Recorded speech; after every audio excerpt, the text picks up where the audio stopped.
Welcome to another Founder Wisdom Pod with Nathan Hirsch, round two. Had him on last year to discuss about his company's outsource goal and accounts balance. He launched recently Trio SEO, that is. So we're going to talk about modern SEO techniques, AI, and everything in between. This podcast is brought to you by podper.com if you want to start or scale a podcast. Nate, welcome to the pod again. Tell me a bit more about yourself and what you're up to nowadays. Yeah, thanks for having me. I think a lot of people know me from FreeUp and scaling and exiting that back in 2019. But what I'm up to now is kind of cool. So on one end, my partner Conor and I we're starting these different businesses, bookkeeping, SEO, outsource school, whatever. But we're hiring operators from day one in each business. So for bookkeeping, I mean, I'm not a bookkeeper. So if I want to start a bookkeeping company, have to have a good bookkeeper there. SEO, I guess we could do it because Conor's great at SEO, but if we want to run multiple businesses, we can't be in the fulfillment. So it took us a long time. We found Steven Snyder, a great SEO person, very high value human being, similar entrepreneurial mindset, and put him in the driver's seat and use our expertise to build a team around him, build the systems, the marketing, and all of that, and really support him any way we can. So on one end, we're doing that. And then on the other side, we're building really a media company around my brand and Conor's brand. I was finally able to get nathanhirsch.com after 7 years. And we have a full social media channel putting out content all in an effort to drive people to our businesses. And when we start these businesses, they're in the boring spaces, right? Hiring, bookkeeping, SEO, stuff that every entrepreneur needs to do. So that's kind of our big vision is I always say trying to make entrepreneurship simpler for millions by taking processes that we do in our own business, SEO, bookkeeping, et cetera, offering them to other people with strong operators that we're supporting, along with growing our media company to raise awareness of our different businesses. How do you decide in what niche to start a new business? Do you start with the industry and the end user in mind, their pain points, and then you go back to yourself, what am I good at, or where's this gonna grow? Do you have a model to know where to start your new businesses? So this is what's kind of fun. I mean, for 4 years, all I did was eat, sleep, and breathe FreeUp. I was in my early 20s. I could hustle 24/7, go to conferences, whatever. But all I thought about was how do I grow FreeUp? And when we sold FreeUp, we thought that we would be traveling around the world and take time off. And COVID hit shortly after. So we were kind of stuck inside with nothing to do. And with all that time, we just started brainstorming business ideas. So we have this whole list of different business ideas. Some of them are terrible, some of them might be good, but we're always just kind of brainstorming them and had this list. And then we're networking with other entrepreneurs and we're secretly on the hunt for these operators, people we find to have an entrepreneurial spirit, but maybe don't want to take the risk that a normal entrepreneur does. Or like our bookkeeper controller, for example, they want to run a bookkeeping business, but they don't want to do the marketing. They don't want to do the sales. They don't want to do the stuff around it. So part of it is waiting until we find that right operator. And when we do, we jump on it. Part of it is having that list of business ideas and then doing market research. We're always talking to our consumers for e-com balance, for example. We started interviewing e-commerce sellers to see what they like and didn't like about a bookkeeping service. So there has to be potential there. And then we just have a checklist of things we look for in a business, stuff like reoccurring revenue, things you mentioned, like, are they going to be around in 10 years? I personally think bookkeeping will be around in 10 years, but with entrepreneurship, you can always be wrong. But we try to avoid fads and try to be in an industry that'll last, that apply to a big market that we can just take our small percentage of. So you mentioned networking here. What are your top networking methods? Are you part of masterminds? Do you interview a bunch of people via podcasts like I do? What are your best ways to get in touch with top entrepreneurs and have meaningful conversations and insights with them? Yeah, so I'm actually retired from all conferences and masterminds and stuff. I'm trying to A, focus, but B, just run businesses that don't require me to be everywhere. I mean, when you have a bunch of companies, I can't be going to every like e-commerce conference and bookkeeping conference and stuff like that. It just gets a little out of control. Plus, I have a newborn kid, so it's good to just be home. But with that, I do outreach every day on social media. I'm always looking for connections of connections, people that are interesting, that are in my space that maybe I haven't met before. And I'm really just setting up networking calls. I probably have 5 to 10 networking calls a month. Conor and I have a little hit list of people we talk to that we found interesting that we're just kind of following their journey and staying in touch with them. And you never know in different ways that you'll work together. And that's kind of what happened with Steven. We had some great initial chats with him, and we kept checking in with him every few months and getting to know him a little better, and finally pulled the trigger. So that's usually how it goes. Sometimes we'll get introduced to someone or you'll run across someone in a different way, but that's usually how it goes. And let's take SEO, for example. Seems that it's the most overcrowded niche ever. I do cold outreach, and every time I've done it for SEO companies, we're more likely to get in the spam because spam filters don't like, anything that has to do with SEO. Plus, people, as soon as they see the word SEO, it's like if they're turned off, or at least in their inboxes. So, very much of a red ocean. VS, if you go in a new industry like optimization for ChatGPT, right? Like being indexed and being indexed by ChatGPT and popping on top when you ask questions to ChatGPT, which is where people are going. Just that there's not a lot of adopters on ChatGPT. It's gonna still take some time. So tell me about the decision model here in going in a red market vs going in a blue ocean like a ChatGPT indexation business. Yeah, and don't get me wrong, we might get into chat GPT businesses in the future, but I mean, with SEO, for us, one, we stay in our lane. We only offer blog SEO, real writers, high quality content, and we're really picking on who we take on. Like we do an audit of every company, and unless it's a thumbs up from our team and we see the potential, and it could be anything. Like their website has to be up to speed, there has to be enough or not enough competition and all that. But so we're picking who we take on. It's not like bookkeeping where most clients will take on, and it's a much more quantity play than bigger businesses. We're looking for certain people. We also just have luckily a reputation that we've had over the years where people know if we start something, we're only going to do it if we do a good job for people, and make sure we're picking on who we take on that we're actually going to do a good job for. We don't do a lot of email outreach. I think that's what you're talking about in the spam filters. So I definitely see that. I think with social media, a lot of times it comes up with conversation, and we're just posting about it, and we're kind of trying to spread awareness of black hat versus white hat techniques and stuff like that. So it can be a sketchy place, but it can also just be a very good place that you're putting out high quality content that really helps your readers. And we try to stay away from anything sketchy. So I don't use Google nowadays. I use fully like LLMs to get my answers. Do you think the market is also gonna transit there? Do you think Google's gonna eventually lose that war and search engines are gonna be replaced by chat engines instead, powered by AI? What are your thoughts on that?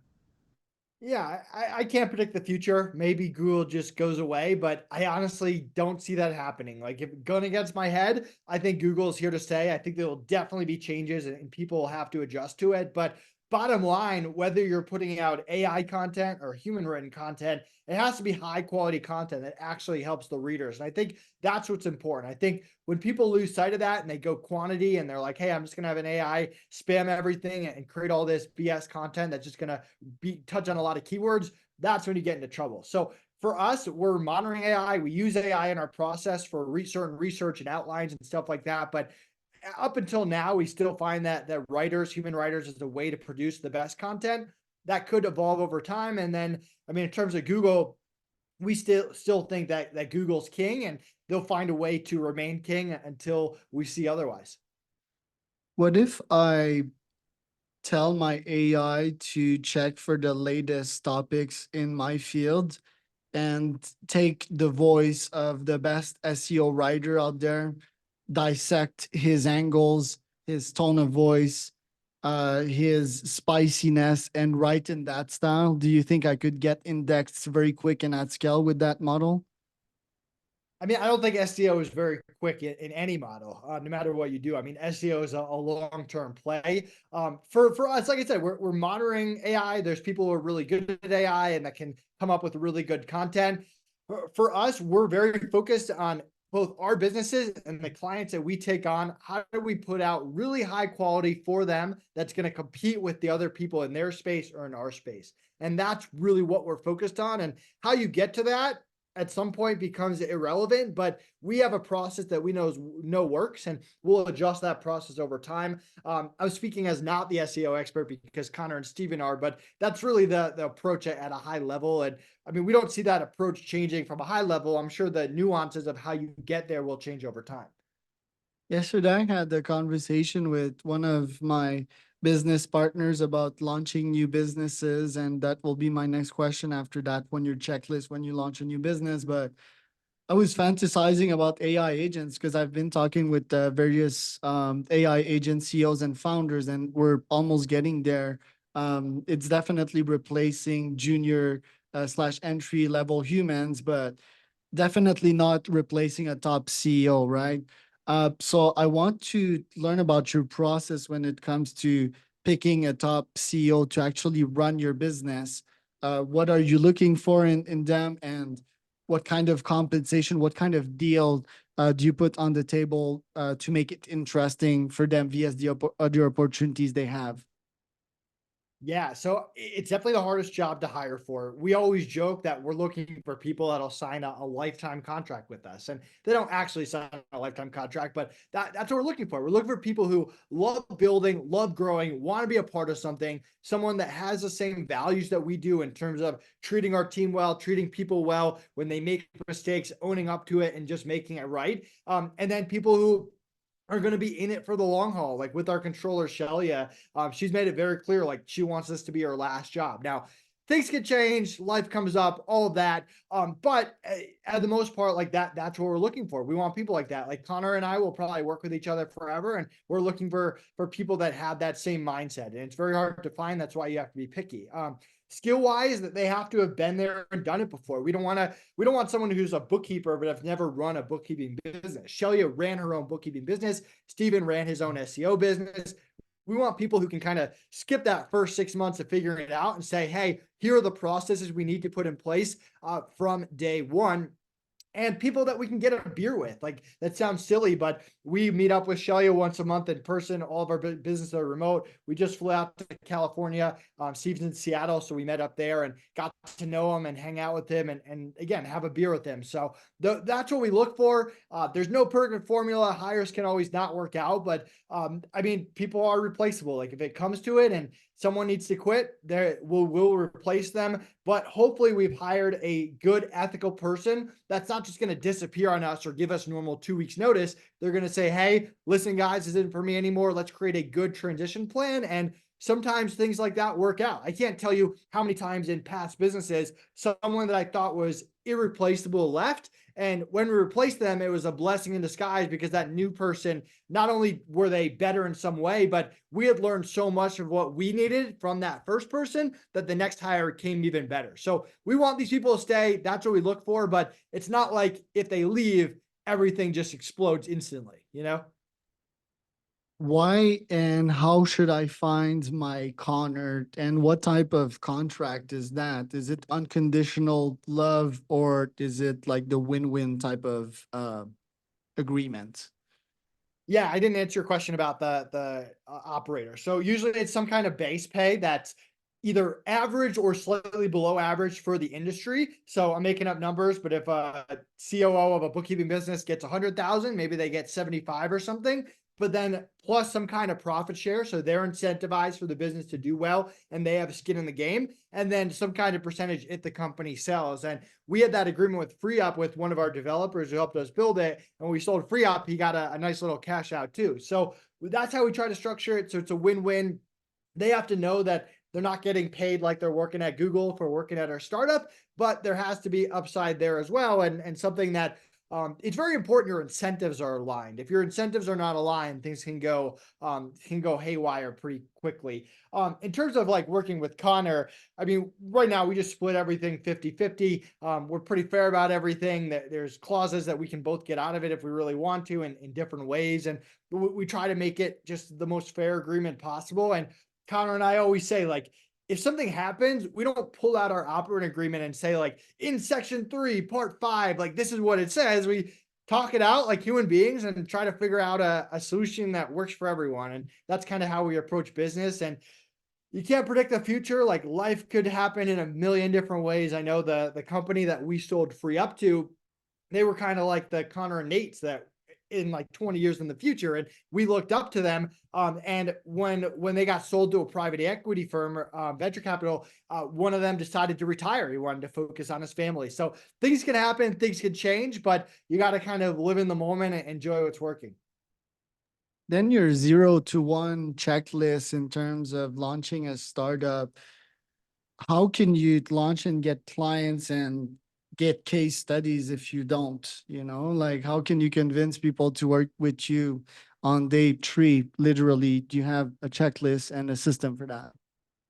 Yeah, we do. So we do a launch that we always say if we're going to launch a company, we start telling people about it 6 months before it actually launches. That's when we start promoting it. We don't just open up shop, accept clients. And we document it along the way. We put out free resources to build our email list. That's a part of it as well. And we go to influencers. Back in the FreeUp days, no one knew who we were. So we were just reaching out to influencers and trying to get them to promote us.